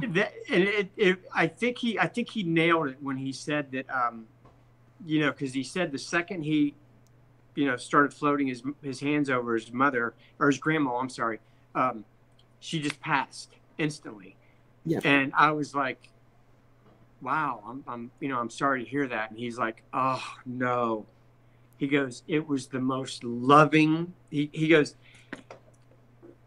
it was like, he described it as, he felt like when she had one foot in this world and one foot in the other world, there was a portal that opened up, and the amount of love that came flooding into that room, he felt like he had it was like when you give birth and you see your child, You just cry. that was the level of love. And yeah, that's just one of those thousands of stories where you're like, this is real. Like this shift, this awakening, this volunteering, this we came here to hold this light and to shift and another thing that he talked about was he could feel instantly that the reason she hadn't transitioned was because she was afraid. And the second he brought these frequencies in, he could feel her fear left. She remembered home, and she just said, later, I'm going home. Oh, that's powerful. And, yeah. So it was, and I've only done that one time, and it was actually with my mother, and she passed away on my birthday. Whoa. And so I was with her, and it was so profound. It's funny, we have these beliefs and we walk around with them and we just know they're real, and they're not. I had this belief that, when your parents die, you're going to be super sad. You're going to be, it's going to be devastating to you.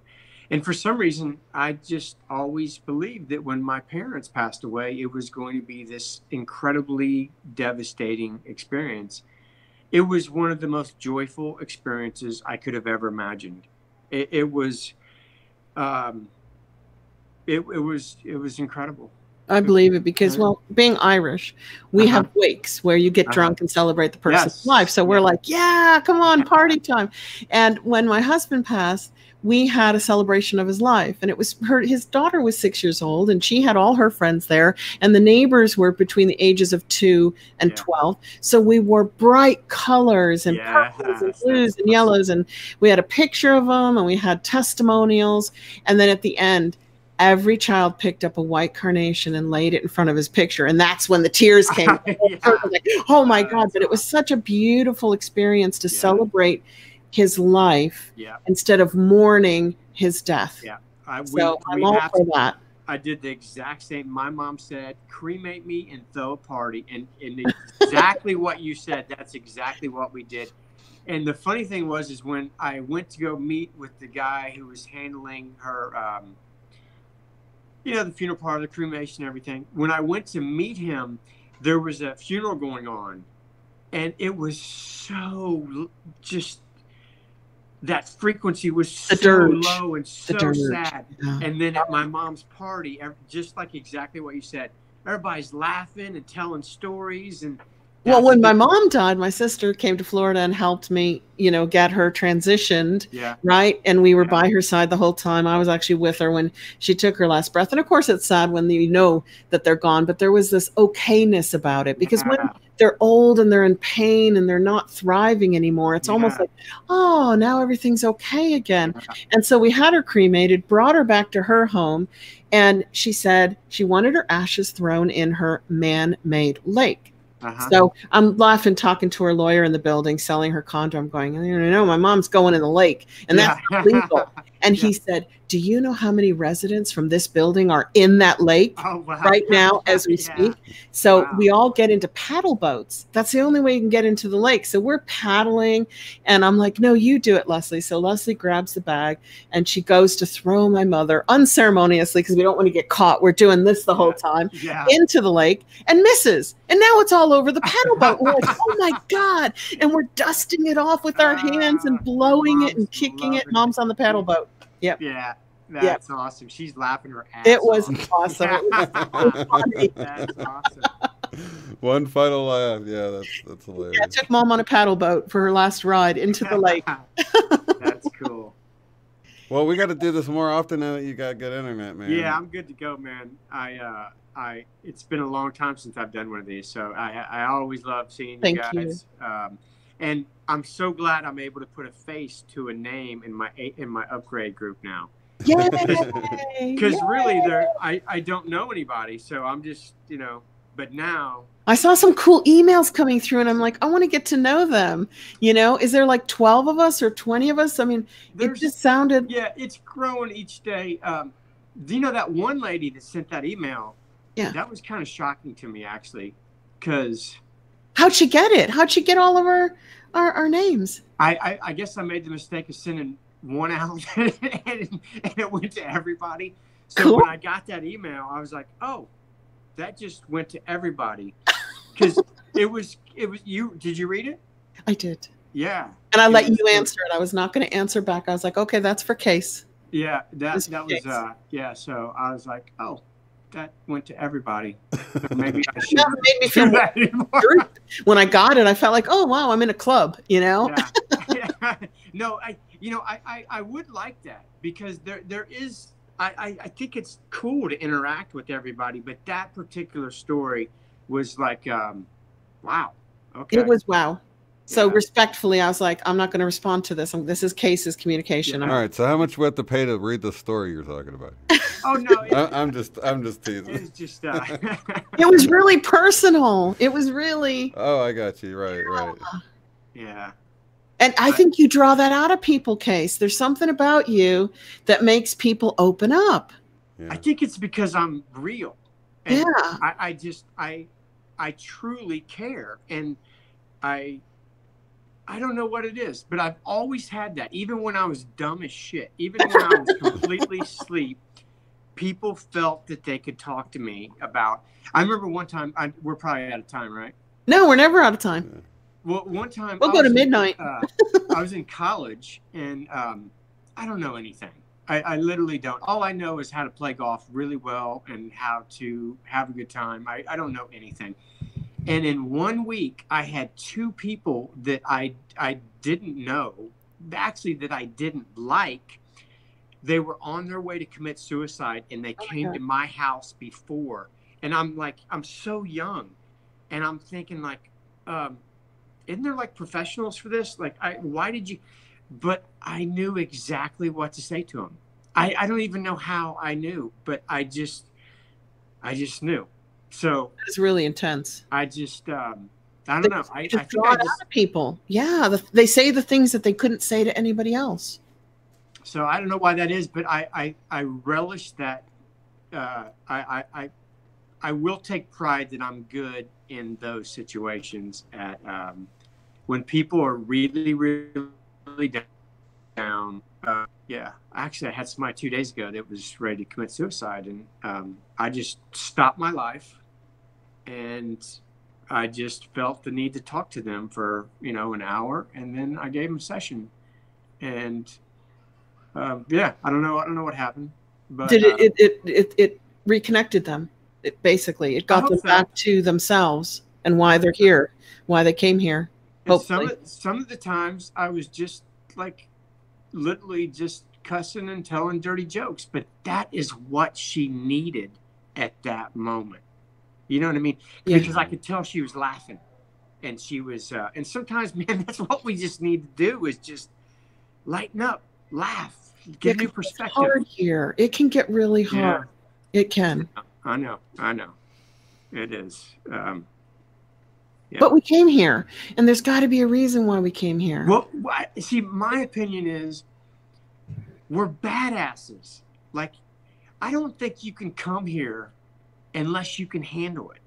And if you, I mean, think about it. If you grew up in a really unhospitable family environment where you were verbally, physically, sexually abused, you chose those parents. How badass are you that you knew that you could choose such a dark environment and still make it back to the light? Like, Yeah. I don't know. Yeah. And then I totally agree. We got to talk about that, because people are like, why would anybody choose that? Why? Yeah. You know, there's got to be a. People don't realize how boring it is for no challenges. What? You know? People don't realize how boring it is to sit around without any challenges after a while. I mean, you can only have so much of everything being perfect before you're like, I want some challenges, you know? And I don't think that we don't take these challenges on for only for our own growth. I mean, we take these, I mean, you know, you could be going by, you know, you could be driving to work and there could be a homeless person there on the street.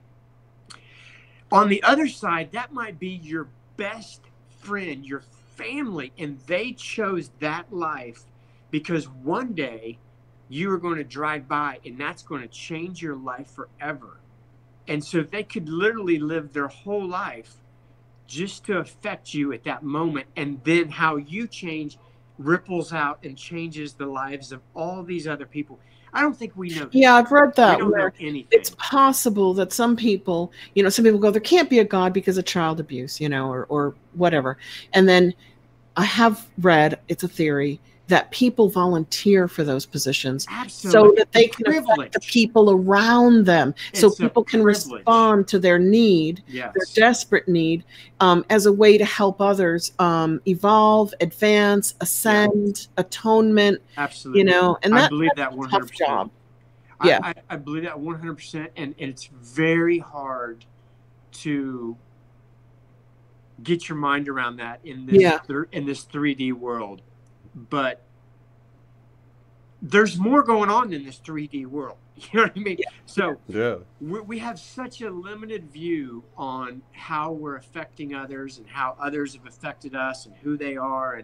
But we want perfection. We want all humans and all animals, all life to be happy, healthy, safe. You know, that's what I think we're aiming for, because when I talk to people in our community, they're feeling pain for people across the world who are feeling pain. You know, right now, it's not just their pain, it's everybody's pain they feel. Well, I think that we're backwards on that. I really do. I know this is going to sound like, because I'm probably going to piss some people off. No, I know what you're going to say. Go ahead. You have to heal yourself.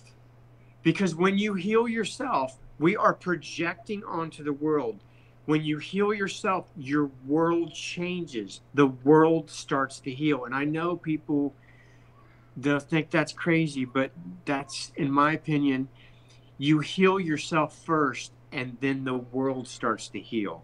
And that's just, I don't know. That's just, that's what I believe now. And until something major happens to cause me to change my beliefs. But I will say, I don't have any problem changing my beliefs. I am not attached to my beliefs. I treat beliefs like Lego blocks. And if I find another belief that works out better for me, I will throw away my old belief and replace it with a new belief like that. My beliefs to me are fluid. They're water. Yeah. Fluid. They come and they go. And I think that's true of me and Shane and most of the people that we hang out with here on YouTube. I think that's a very crucial, because when you take your beliefs very seriously, you can't let go of them. You don't learn. You don't grow. You don't. Yeah, you can't build. You can't go any higher on your Lego tower. Yeah. You're stuck. Yeah. Yeah. Yeah, that's so true. We definitely have that in common here on Unbiased and on the Fence, which is why we're all congregating on your fence. Exactly. I think that's probably one of the healthiest things somebody can do is you just not take yourself too seriously. Don't beat. You're not your beliefs. I mean, you're way beyond. Don't take life too seriously. Don't let it weigh you down into desperation, because this life that you're experiencing here could be a fraction of who you are, a fraction of what you are. Yeah. And don't you feel like it's a lot of it's just being honest, realizing that how much you don't know. I mean, we spend our life trying to figure out what we do know, but I think when you reach that point, it's just that you realize that there's no way I'm ever going to know all these things I want to know. Like, and being okay with that. Know so much before. Wow. Right. But then that decreases being judgmental towards other people and things like that too. You know, it's a win-win. Yeah. I remember when I hear all these people talking about getting rid of your ego. There was like about a year in college. I don't know exactly what happened to me, but I reached that state where I think my ego was gone for a while. And what I found is every single conversation that I had no opinion. I could see every single person's different perspective. I saw everybody's perspective. And when everybody's perspective is valid from their life, you kind of lose yourself. And it was a beautiful time, but I like my perspective. And I like to, I don't know, there was something I gained, but something I lost. And so in other words, you're saying you have some respect for ego. You're not like banish that ego, lock it in the cellar and never let it out. I do not think we should banish the ego. The ego has its part. I mean, that's our personalities.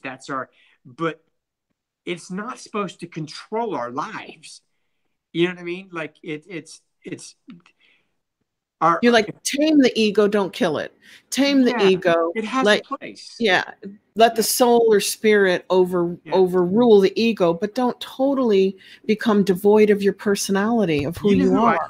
You know who I think has done a tremendous job of getting rid of their this is kind of a joke, but not really.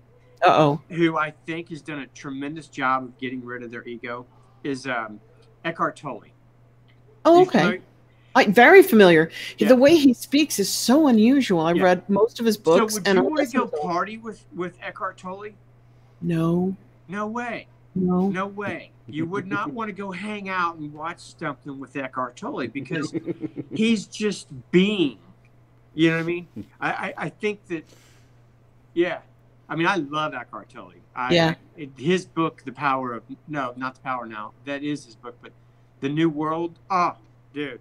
I haven't read that. I only read The Power of Now and Practicing The Power of Now. I'll have to get the other one. It's I think it's a little bit easier to read, but yeah, I love that guy. But I mean, we'll invite him on, Shane, and see if he comes. You know, we got Lynn McTaggart, we got Cynthia Sue Larson, we got Case. Yeah. So let's see if we can don't even put me in those guys. Yes, you're up there with all those guys. We'll go for Eckhart Tolle next. We'll see. He might bless us with his presence. Bruce Lipton said no, but I still love him. We're not big enough. What about Bashar? You guys ever thought about getting Bashar on? I love Bashar, but would he visit our tiny little, he's so big.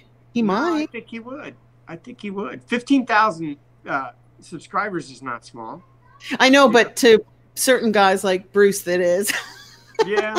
Well, it's big to me. That's a big show. And Shane, I'm very grateful that you actually give me a presence on your channel. But I feel blessed that we've gotten the people we did get on. Don't you? For sure, yeah.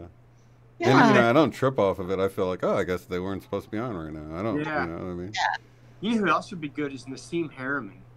Yes, but he's to me, he's the most intelligent scientist on the planet. I wonder if he would come on. I think he might. I think he would. But he's incredibly intelligent. But he's out there going, consciousness is here if you call it here. And if you don't call it here, then it's over there. He's so esoteric. It's awesome. His unified field theory, I think, is the truth. I do. I think that that's it. I think that that's it. I don't quite grasp everything, but about the tiny black holes. You know what I mean? Like the white hole's black hole connection feeding in on itself. Yeah. He's talking about a toroidal field, which is like David LaPonte's primer fields. But look, David LaPonte disappeared. We don't know what happened to that guy. But he demonstrated the field that Nassim talks about. Yes, absolutely. So that is super cool. Now, I would love to hang out and chill with Nassim Harriman. You know what I mean? Have him on. He would be a really good guy to chill with. You should have him on. You know, that was actually when I started my site. That's what I was going to do, is I was going to interview people that I thought had stepped into their own mastery in their life. That's why it was called Everyday Masters. Oh. With, people, because it's masters. You know what I mean? Yeah, so plural. And all these people that are waking up, they're the masters. You know what I mean? So yeah, it's not me. I would be everyday master, but it's master. I feel like you were talking about I took us. it. Like everybody who watches you is an everyday master. Yes. I kind of took it as a compliment. Yes. Yeah. Yeah. It's just realizing that. You're trying to make people realize their master. Yes. As a master. Yeah. Yeah, that's what I'm doing. Yeah. Yeah. That's what I'm trying to. I don't know how well I'm doing it, but excellent, man. You are. You helped me step into mine, so I appreciate that. Nice. Man. And Shane, you too. You and I definitely, in our own ways, are doing the same thing. It's all about empowering the individual so that they can sense their own sovereignty and power and magnificence. Yes. You know, that's my job. That's all I want to do. Yeah. And my whole thing is like, you know, getting everyone to realize they are the star role of their life. You know, they're the star of their life. Yeah. They don't have to look to anyone else. You know. Yeah. Life does revolve around us. Right? But we have our own ways of doing it. Exactly. Same message, different package. Yeah. I really wish I would have known this, because I mean, maybe every once in a while, but like never compare myself to anybody else. And I wish I would have had this ability when I was younger to not compare yourself to other people, because that is like, that's the worst thing you can do is compare yourself to somebody else. Yeah, because there's always someone better who can do something you're doing better, and there's always someone worse. There's always somebody who does it worse.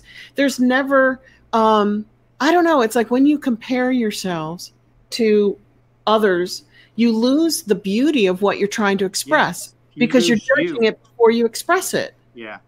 And boy, when I see my kids starting, if I see something with my kids and they're like comparing themselves, man, I get on that right away. I'm like, hey, whoa.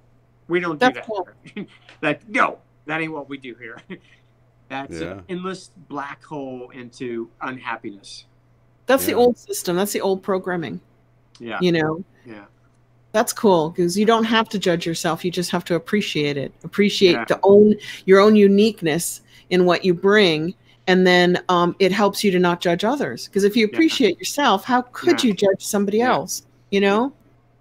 Yeah. And how can you like really, if you talk about like appearance and stuff like that, you know, everybody's been photoshopped and airbrushed and all these images. And if you've got your kid comparing themselves to somebody that's not even a real true representation, totally. You know, it's like totally setting up this impossible, you know, because all those people doing that, you don't do that when you're happy. You know what I mean? You don't take a bunch of selfies and like filter it like when you're, you know what I mean? Like all those people are dealing with the same stuff everybody's dealing with. Yeah. And so, you know, when a young kid sees somebody and they're like, oh, their life's so perfect. No, dude, their life is not like that. It's and there will be a fallout from that for sure. Like there will be repercussions for this. I have to get some likes. I have to look, you know what I mean? Like, I have to be seen. Somebody watch me. Somebody like me. Somebody, you know. Isn't it strange though when you think of like where we've gone in just a couple of generations from no movie stars or anything whatsoever? You know, Jesus was like the main dude on the block for like, you know, centuries, right? Then all of a sudden, like you got, you know, Marilyn Monroe and James Dean, and then like all these very beginning superstars, you know, presidents. Once TV came around and people got to kind of broaden their face and, you know, through media, newspapers and things like that. And we've gone from that, you know, where there's just like this super small percentage of stars out of the whole thing to like anyone can be a star now, you know, with your likes on YouTube or Facebook or Instagram. Yeah. You know what I mean? It's really Maybe that's going to get rid of this, because if you've got a gazillion superstars now because of media, then who's a superstar anymore? You used to have to be in a movie. Now you just have to turn your phone on and you're a superstar. So maybe it'll dampen down the superstar effect. You know what I mean? There'll be too many superstars for anybody to be a superstar. But that's cool. People can get it out of their system and with just like 20,000 followers, instead of having to put out a gold record or something. They can put on a show for a couple hundred people in their town, and they can still live it, you know, without it being like that full. It's kind of like World Superstars then, right? Yeah. It's interesting, though. It's definitely interesting. Yeah. All right. Well, shoot. We're at 2 hours, and definitely want to have you back sometime, Case. Man, okay, it was man. A pleasure. Yeah, come back, please. And thank you. I'm so excited about doing your, what's the program called that I'm on with the 8 reconnections? And, you know, I really want to know, like, I need feedback because, you know, this is brand new. I'm going to give it to you, but like I said, I'm tapping out. I've never done that before. I'm a professional meditator. Yeah. I meditate 1 to 2 hours a day without falling asleep. Wow. Boom, I'm gone. And I'm like, where did I go? And what did I do? But it must have been far, far away in a distant place, because I just don't tap out otherwise. Yeah. Well, I think something special is going to happen. And there's nobody else doing this. There's no other reconnective healing practitioners that do group sessions. And when I did the first one, I was kind of like, okay, dude, you kind of put yourself out there. Let's see what happens. And then when I started getting the feedback, I was like, oh my God, this is stronger than one-on-one. So, so everybody go to Case's channel and sign up for at least the group session, which is once a month, right? And I have that link below too. It's everydaymasters.life/group-sessions. See, you can just click that link below.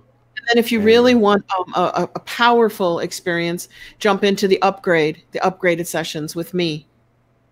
Yeah, and your YouTube channel is also below. So anybody wanting to check out the videos we were talking about, the Death Walker video, that was a good one. Of course, go see the with one your daughters. Come to the planet without instructions. Is that the one? Where they're talking to each other? It's called Volunteers. You'll see it on the Volunteers. Yeah, it's my daughters. Yeah, that was excellent. Wait, I like the last one you did where you're the director and you're sitting way above yourself and you're like telling yourself off for not, that is just so much fun. I tell you what, I actually impressed myself with that. That was fun. When I was watching that, I was like, oh my God, I believe this. Like literally, I was like, oh my, I can act. Like that was good. I'll go watch it again because it really was fun to watch. And everything that I was hearing from the director was nonsense. And every time you told him to shut up, I was like, yeah, I get it. I get it. Totally. It was funny because when I put that video out, I thought it was really funny. But you have to realize that I'm talking to myself, you know, and I don't really get to that till like 7 minutes in. But I like put it up, and like the first comment was unsubbed. And I was like, wow. I thought that was really good. It was good. Oh my God, that is just so funny that somebody didn't get it. I know. I was like, okay, that's cool. Because, I mean, when I was editing that video, I literally laughed out loud probably 50 times. And, but it's okay that person unsub because they just don't belong there yet. Yeah, totally. Yeah. Ears to hear and eyes to see. Yeah, totally, yeah. It's all good. It's all good. Cool. Good. Hey, well, it might hit the spot here in a year or something. You never know. You know, everybody's at their spot. So yeah, and everybody's at the perfect spot. Like exactly, you're all right on time. We're all on time. Yeah. The event is you. You are the event, sweetheart. I know you agree with that. Yeah. You're the event. You're on time. Don't worry. Hey man, well, lots of love and light to everybody in the chat, and thank you, Case and Eileen, for being here. Peace. Peace. Adios. If you'd like to support the work I do, go to paypal.me/UOTF. Thanks.